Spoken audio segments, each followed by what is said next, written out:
We're up to the entry of Hitbodedut.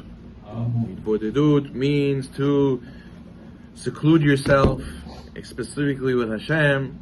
Hitbodedut v'achana nechona lekriya ne'emana lelun be'amka shel halacha. He's the person who wants to focus, he wants to get in the right mindset, he wants to be able to work deeply and serve Hashem. He has to do Hitbodedut.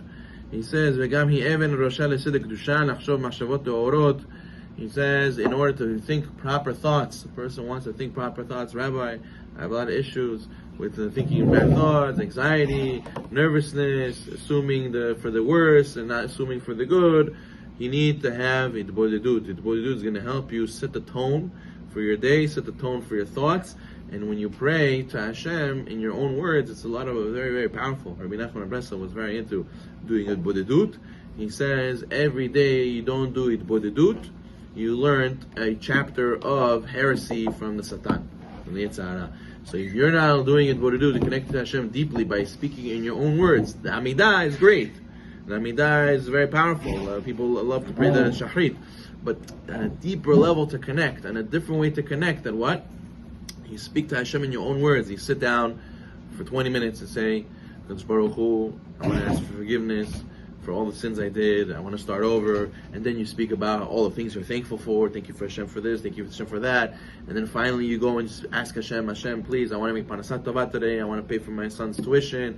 I want to go and finally fix the chandelier in the living room. I haven't been able to fix it and have money for it. Kadosh Baruch Hu, I want to make peace with my mother-in-law, whatever it is. Help me find the right words. He prays for all these things that usually he wouldn't be able to pray for in Amidah. He actually asks for it in the Hitbodedut. A lot of people actually, they do Hitbodedut in the middle of the Amidah. They by Shema Kolenu or the end of the Amidah, they do it. But really, there's so much things to talk about. You can't sit there and make 20-minute Amidah. So therefore, he says it's proper to set aside a different time during the day and to go and do Hitbodedut. You sit.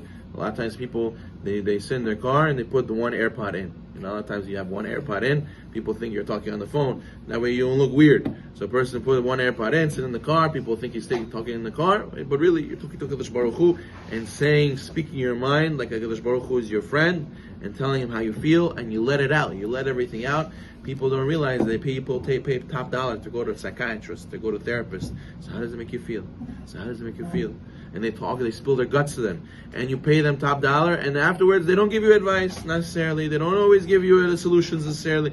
They just ask you, how does that make you feel? And you have to realize, HaKadosh Baruch Hu gives those services for free. HaKadosh Baruch Hu is there listening to you, and He can give you the solutions, and you pray to Him, and He's the one who you need to go to. He is the banker with all the money. He's the doctor with all the health. He's the one who can open all the doors for you. All you have to do is come speak to Him, doing the Hitbodedut. And a lot of times you're going to see the Yetzer Hara is going to stop you. You're going to say, okay, I have this 20 minutes, I'm going to do Hitbodedut that time.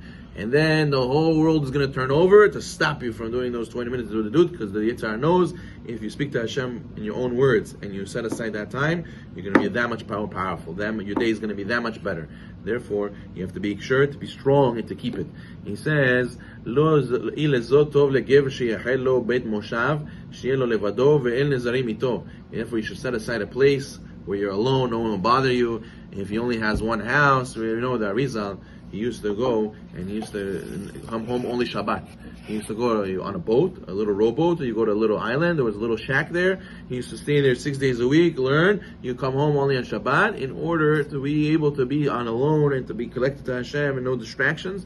So the same thing over here. You have to go into your little bubble for those 20 minutes, find a place no one can bother you, no phone, no nothing, and just connect to Hashem deeply, and that way your connection throughout the entire day is that much stronger. So therefore, you should do this every day, daily. And he says, "Yitboded beimkono ki b'sha'ah achat shel hitbodedut yachol lilmod la'avin liknot tzedek kedusha yoter miyom shalem." He says, doing Hitbodedut for a little bit every day, you can acquire the holiness and acquire the knowledge and acquire the connection to Hashem that even if you prayed and learned the whole day, you couldn't acquire with distractions. But this, without distractions, you get it all in one shot. And he says, he says, some people are so good at Hitbodedut, they can go in the middle of other people talking, in the middle of other people around them, they can do Hitbodedut. You never see Rabbi alav shalom, he would be learning, the prime minister would come to his house, and be standing right in front of him, people taking pictures, and he doesn't even realize what's going on. You talk to him, you're standing by him. They used to stand for 10 minutes next to the rabbi, until the rabbi looks up and says, oh, I didn't know you guys all here. He was in a different world because he has such a focus. Therefore, a person has to learn, because it's very easy to be on the treadmill and you never come off. You're always going from one thing to another, one to the next, one to the next. And the Hitbodedut puts a pause. It stops in a factory. The conveyor belt's going, you press the button, you stop all the work. That's a lot of times we need in our life. Hitbodedut does that, makes us slow down, makes us get our pace back together, and makes us realize we need to speak to Hashem in our own way in order to be able to have this life of normalcy. Because otherwise you won't be normal, otherwise you won't be able to handle the stress. Therefore, a person has to make sure to do Hitbodedut. Baruch Adonai Olam.